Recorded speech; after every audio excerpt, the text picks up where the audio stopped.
기도가 왜 어려운가? 하나님의 말씀은 사도행전 6장 4절입니다. 우리는 기도하는 것과 말씀 전하는 것을 전무하리라. 이 시간에는 기도가 왜 어려운가 라는 제목으로 말씀을 묵상하겠습니다. 우리가 성자라고 불리우는 사람들의 생애를 살펴보면 이들은 효율적으로 일한 동시에 서두르지 않았으며 충분한 휴식을 누렸다는 사실을 알 수 있습니다. 또 자신들이 미칠 영향력에도 연연해하지 않았습니다. 그러나 문제의 핵심은 꿰뚫어 보았습니다. 이들이 성자로 불리게 된 것은 가장 사소한 행동조차도 하나님께 알리는 습관을 가지고 살았기 때문입니다. 이들은 하나님 안에서 살았고 하나님을 향한 순수한 사랑의 동기에서 행동했던 것입니다. 또 이들은 다른 사람의 그럴싸한 의견의 노예가 되지도 않았을 뿐만 아니라 자기 인식의 노예가 되지도 않았습니다. 이들은 하나님을 소유했고 하나님 안에 있는 자신을 소유했던 것입니다. 이러한 위대한 신앙인들의 여러 특징 중에 가장 중요한 것은 사소한 것 하나하나를 자신의 생각과 감정에 따라 처리하지 않고 늘 하나님께 아뢰었다는 것입니다. 성자라고 불리우는 사람들이 이러했다면 예수님은 과연 어떠했겠냐는 것입니다. 예수님은 모든 일에 하나님과 친밀한 대화를 나누며 하나님의 뜻대로 생각하고 행동하셨습니다. 토마스 켈리는 다음과 같이 말했습니다. 기도가 잠자리에 들기 전에 마지막 행동이 되고 일어났을 때 첫 번째 행동이 되도록 하라. 그러면 머지않아 로렌스 수사가 말한 바와 같이 성령의 폭풍을 지닌 사람들은 자면서도 앞으로 나간다는 사실을 알게 될 것이다. 매일매일의 기도 훈련은 이처럼 중요한 것입니다. 영적으로 보면 사단은 기도하는 사람을 싫어합니다. 왜냐하면 기도할 때에 하나님의 뜻을 깨닫게 되고 하늘의 비밀들을 깨닫게 되어 그대로 행하기 때문입니다. 그래서 사단이 기도를 끊임없이 방해하는 것입니다. 생활이 예배되는 것도 기도와 직결되어 있습니다. 사소한 것 하나까지도 늘 기도하게 되면 그것이 바로 생활이 예배가 되는 것입니다. 이처럼 기도가 중요하다는 것을 누구도 부인하지 못합니다. 그러나 자신의 기도 생활이 잘 되어 가고 있다고 자신 있게 말할 사람은 별로 없습니다. 기도 생활이 쉽지 않음을 알 수 있는 것입니다. 그렇다면 기도하기가 왜 어려운지 살펴보도록 하겠습니다. 기도가 어려운 이유는 첫째, 죄로 인하여 하나님을 향한 영적인 갈망이 사라졌기 때문입니다. 사람은 본래 하나님과의 교제를 갈망하도록 창조되었지만 죄의 결과로 이러한 본래적인 갈망이 둔해졌습니다. 기도를 부자연스럽게 여기게 되었다는 것입니다. 죄로 인하여 자연스러운 활동이 어색한 행동으로 바뀌어 버린 것입니다.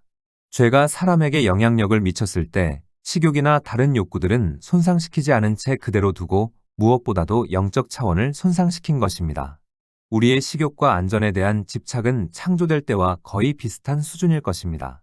인간이 죄로 물들지 않았다면 하나님과의 교제에 관한 욕구가 식욕이나 본능의 충족을 위한 갈망보다 더 클 것입니다. 이렇게 강력했던 하나님을 향한 영적인 갈망이 죄의 힘으로 인하여 무디어져 버리자 기도가 어려운 일이 된 것입니다. 따라서 어떤 방식으로든 기도하는 것은 우리의 자연적인 자아와 싸우는 것이고 우리가 속한 세상에서의 삶의 방식과는 이질적인 것입니다. 이것이 문제의 본질입니다. 우리 각자가 얼마나 세상 문화에 세뇌되어 있는지를 깨닫고 있는 사람은 별로 없습니다.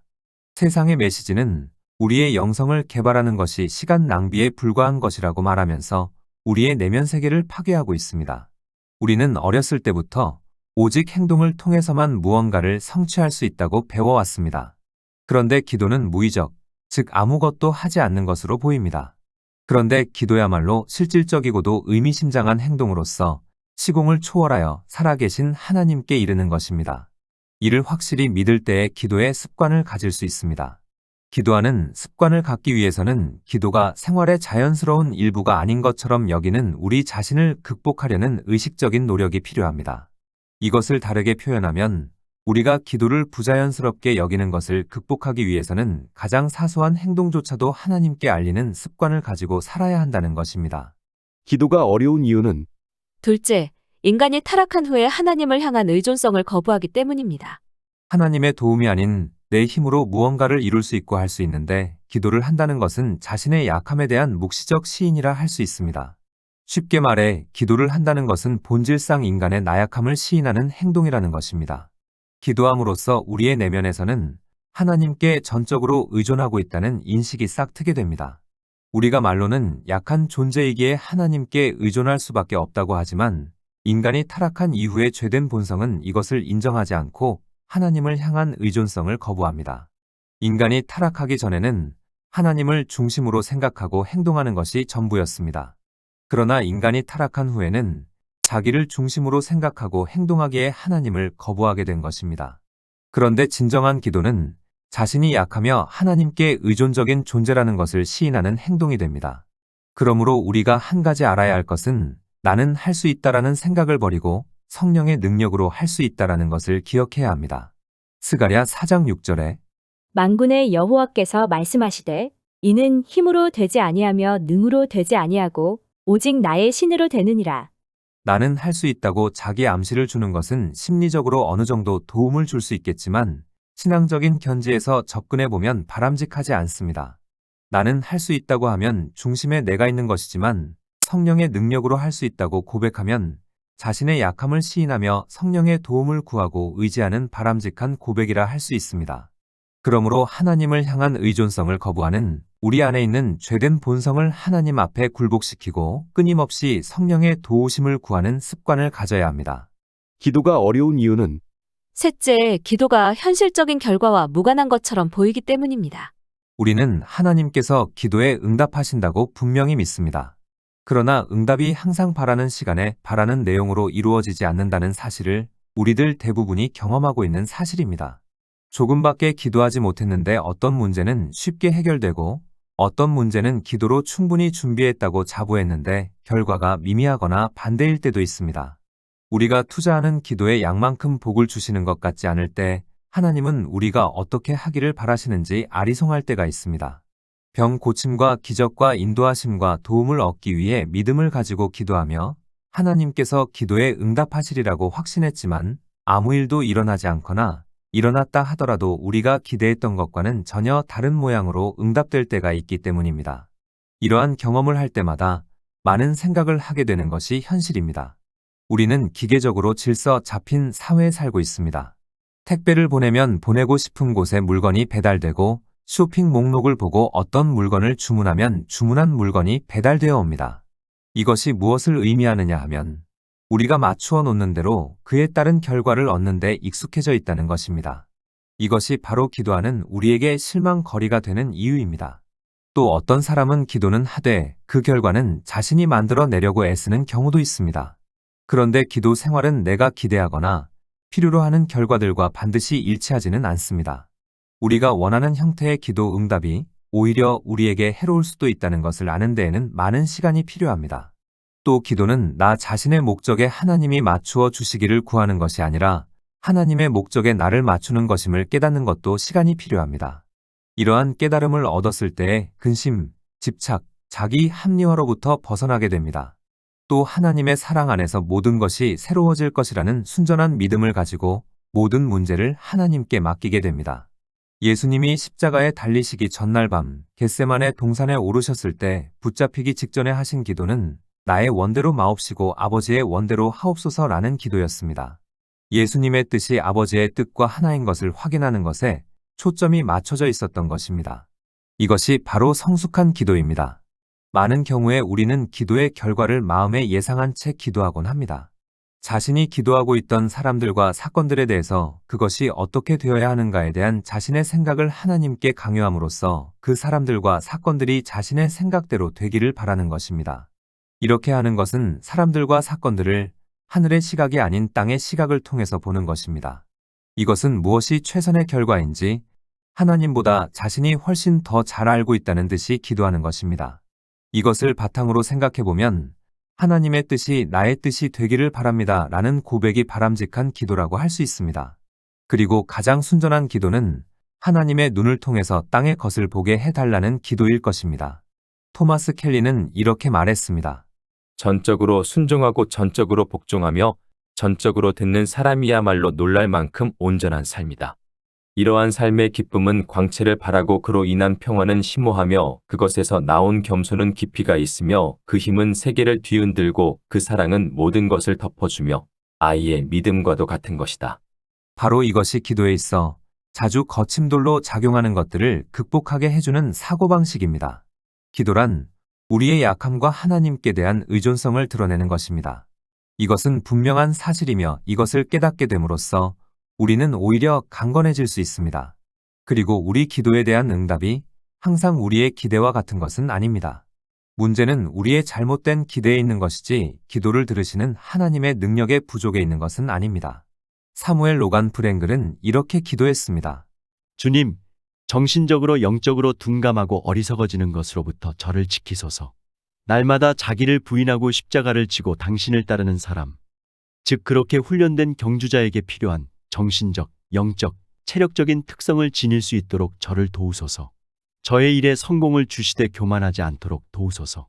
너무도 자주 성공과 번영 뒤에 수반되는 자기만족으로부터 저를 구하소서. 육체적인 무기력함과 쇠잔함이 밀려올 때라도 영적인 나태와 방관함에서 저를 건지소서. 짧은 기도이지만 중요한 내용은 모두 들어가 있습니다. 우리가 매일 이렇게 기도한다면 우리는 나이를 떠나 정열을 불태우고 삶의 초점을 한 곳에 맞출 수 있게 될 것입니다. 우리의 기도에는 하나님을 기쁘시게 해드리지 못한 어떤 행동들과 태도들을 토로하는 죄에 대한 고백이 포함됩니다. 우리가 자신의 불완전함과 악한 길을 찾는 성향을 직시하면 우리는 하나님 앞에서 깨어지며 자신을 낮추게 될 것입니다. 신앙이 성숙할수록 우리를 놀라게 만드는 것은 전에는 발견하지 못했던 새로운 차원의 죄들을 끊임없이 보게 된다는 것입니다. 좀 더 쉽게 설명하면 우리의 내면 세계는 바위와 돌들로 뒤덮인 땅과 흡사합니다. 우리가 그리스도를 처음으로 따르기 시작했을 때 예수님은 우리 내면에서 바위와 같은 큰 것들을 지적하시며 그것들을 치우도록 하십니다. 그리고 몇 년이 지나면 많이 없어지게 됩니다. 그런데 바위를 치우고 나면 이전에는 보지 못했던 돌멩이를 하나하나 보게 하시며 이번에는 그것들을 치우도록 하십니다. 우리는 또다시 치우는 작업을 하게 됩니다. 처음에는 바위를 치워내고 다음에는 돌멩이를 치워내고 그 다음에는 자갈들을 치워내는 것입니다. 이것들은 상상할 수 없을 만큼 우리 안에 많이 쌓여 있고 이 땅 위에 사는 날 동안 우리의 삶 속에서 계속해서 치워내야만 할 것입니다.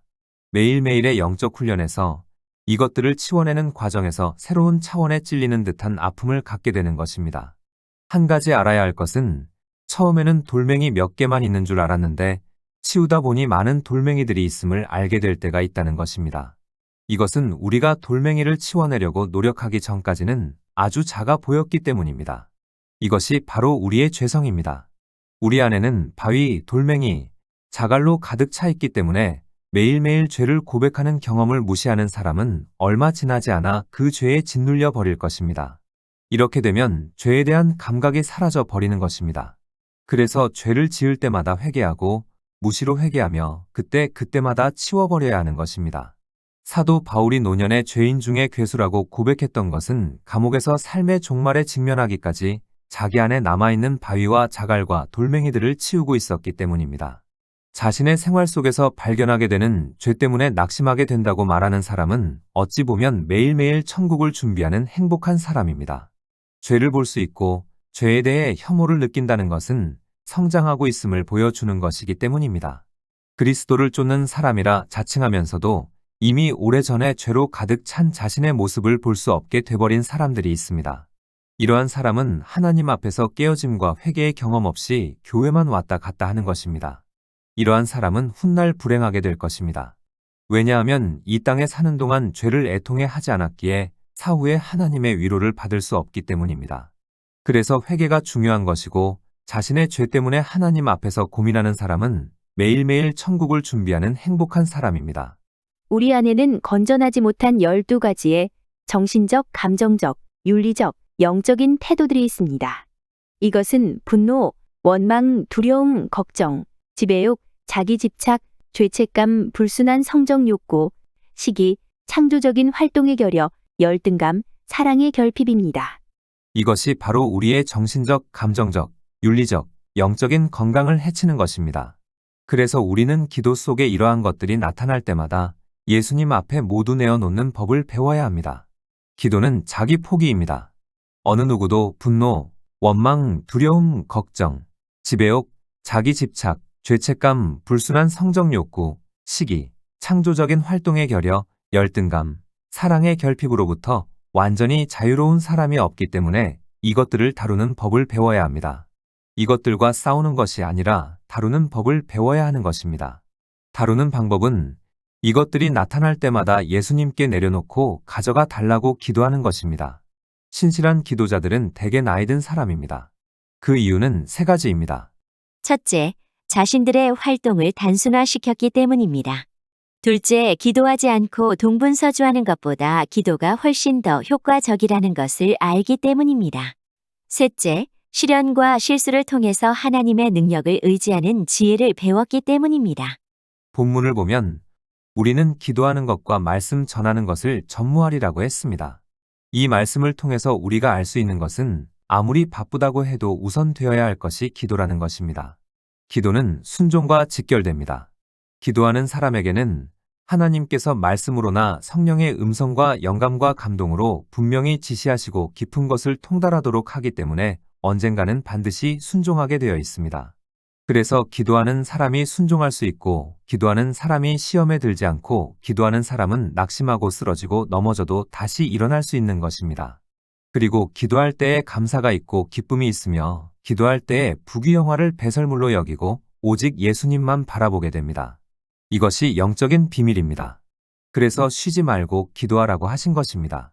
말씀을 정리하겠습니다. 기도가 어려운 이유는 첫째, 죄로 인하여 하나님을 향한 영적인 갈망이 사라졌기 때문입니다. 둘째, 인간이 타락한 후에 하나님을 향한 의존성을 거부하기 때문입니다. 셋째, 기도가 현실적인 결과와 무관한 것처럼 보이기 때문입니다. 예수님은 모든 일에 하나님과 친밀한 대화를 나누며 하나님의 뜻대로 생각하고 행동하셨습니다. 우리도 예수님처럼 가장 사소한 행동조차도 하나님께 알리는 사람이 되어야 합니다. 기도하시겠습니다. 생명의 주인이신 창조주 하나님, 우리에게 기도의 영을 부어주옵소서. 예수님처럼 가장 사소한 행동조차도 하나님께 알리는 사람이 되어 순종하며 예수님만 바라보게 하옵소서. 예수님의 이름으로 기도드립니다. 아멘. 하나님의 말씀을 묵상하며 자신의 모습이 한없이 초라해질 때 자신의 모습을 진솔하게 하나님께 고백하며 성령의 도우심을 간구해야 합니다. 성령의 도움이 없이 그 누구도 변화할 수 없기 때문입니다. 그리고 매 순간 예수님의 보혈을 의지하여 하나님께 나아가야 합니다. 하나님께서는 내 형편이 어떠하든 내 신분이 무엇이든 무슨 죄를 지었든 변함없이 나를 사랑하십니다.